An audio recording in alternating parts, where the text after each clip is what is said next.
د واتس اپ یو نوی اپډیټ راغلی دی چې ډیر د کمال اپډیټ دی او ستاسو د ټولو دپاره دی او ډیر خاص اپډیټ هم دی چې په دې باندې تاسو ځان پوه کړئ نو تاسو ته په راتلونکي وخت کې واتس اپ چې دی په استعمالېدو کې نور هم اسان شي. په واتس اپ کې چې تاسو ته څوک میسج راولېږي او تاسو په یو محفل کې ناست یئ په یو محفل کې ناست یئ او هغه میسج اورئ نو بیا ستاسو سره هغه نور کسان چې دی هم دغه میسج اوري او د هر یو کس چې دی تاسو ته فکر ومي نو اوس په واتس اپ کې یو نوی اپډیټ راوتلی چې دغه میسج چې دی دا تاسو لیکلو ته هم اړولی شئ. د دې نه مخکې موږ په دې باندې ویډیو کړو چې دا په راتلونکي وخت کې چې دی دا په واتس اپ کې یوځای کېږي نو اوس چې دی دغه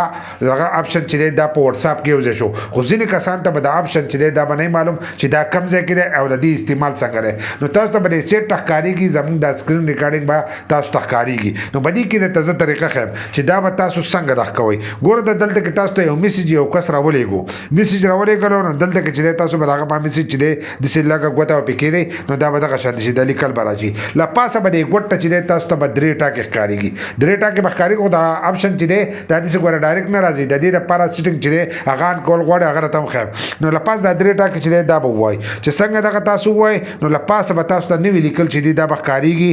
ټرانسکریپټ چې دی دا لیکلی دی دا به د ځان سره چې دی دا به ووایي دغه شانتې دا چې څنګه تاسو داسې ووایي نو دا میسج چې دی دی به لیکلو ته وراوړي لکه لیکلو ته به شروع شو زموږ دا یو میسج چې دی لاندې پې موږ لګولی دا بل دغه نه شو لږ ټایم باندې ځکه چې دا په ډېرو امبیانو کې نو دا چې دی دا ترجمه کوي نو دغه شانتې به دا ترجمه کېږي خو د دې لپاره به تاسو اپشن چې دی دا باندې کوئ لکه د دې ځای نه به تاسو داسې ډایرکټ وځئ او د خپل واتس اپ سیټینګ ته چې دی دې ته به راشئ چې څنګه تاسو د خپل واتس اپ سیټینګ ته راشئ نو دلته کې به تاسو ته لاندې ښکارېږي چیټ چې لیکلی دی دغه ځای ته به تاسو راشئ په دې ځای نه چې دی دا اپشن آن کېږي نو تاسو به د دې ځای نه اول دا اپشن آن کړئ نو هلته کې به بیا ستاسو دا میسج چې دی ترجمه به کېږي خو دا چې دی دا ډېر لوډ غواړي او موبایل چې دی لږ غټ غواړي ځکه په وړو موبایلو کې چې دی دا اپشن نه سپورټ کېږي او که سپورټ کوي نو هم به ډېر لیټ چې دی دا به تاسو له ترجمه راوکاږي بل دا چې کومه لینګویجونه سپورټ کوي نو هغه هم به دې کې ورکړي دي نو دا به تاسو د ځان سره کولاو کوئ دلته کې چې دی دا درې اپشنونه وایي نو دا لاندېنی اپشن چې دی دا به د ځان سره دغه شانتې کولاو کوئ لکه څنګه چې موږ کولاو کړی دا به داسې دا به بني نو دا به تاسو د ځان سره دغه شانتې چې دی کولاو به کوئ وبه وایي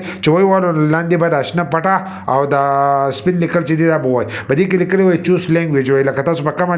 ژبه کې چې دی ترجمه غواړئ نو دلته کې دا ژبې چې دي دا ورکړي دي نو په دې ژبو کې چې دی تاسو کولی شئ نن ساعت چې دی نورې ژبې پکې نه دي جمع شوي او په راتلونکي وخت کې چې دی په دې کې به نورې ژبې چې دی هغه به هم جمع کېږي لکه اردو به په کوم جمع کې کېدای شي پښتو په کوم جمع شي خو د پښتو ترجمه لږ ګرانه وي نو په هغې کې چې دی لږ ټایم تېرېدی شي نو په دې کې اوس انګلیس ورکړی دی سپاینش یې پکې ورکړی دي یو څو ژبې چې دوه ژبې دي یا نورې پکې هم ورکړي دي لکه ټولې پکې څلور ژبې چې دی دا یو ځای شوي دي نو دا یو نوی اپډیټ دی د واتس اپ او د دې سره به تاسو ته واتس اپ په استعمالېدو کې اسان شي ځکه که تاسو ته څوک په وایس کې میسج راولېږي نو د هغې ترجمه چې ده هغه به تاسو ته په انګلیش کې میلاویږي په اردو کې به میلاویږي دغه شانتې په نورو ژبو کې چې دی په هغې کې به تاسو ته د هغې هغه ترجمه چې ده هغه به ډایرکټ میلاویږي نو دا اپډیټ دی نو دا په واتس اپ کې راغلی دی که تاسو ته نه میلاو شوی نو د هغې لپاره داسې چل وکړئ چې خپل واتس اپ اپډیټ کړئ.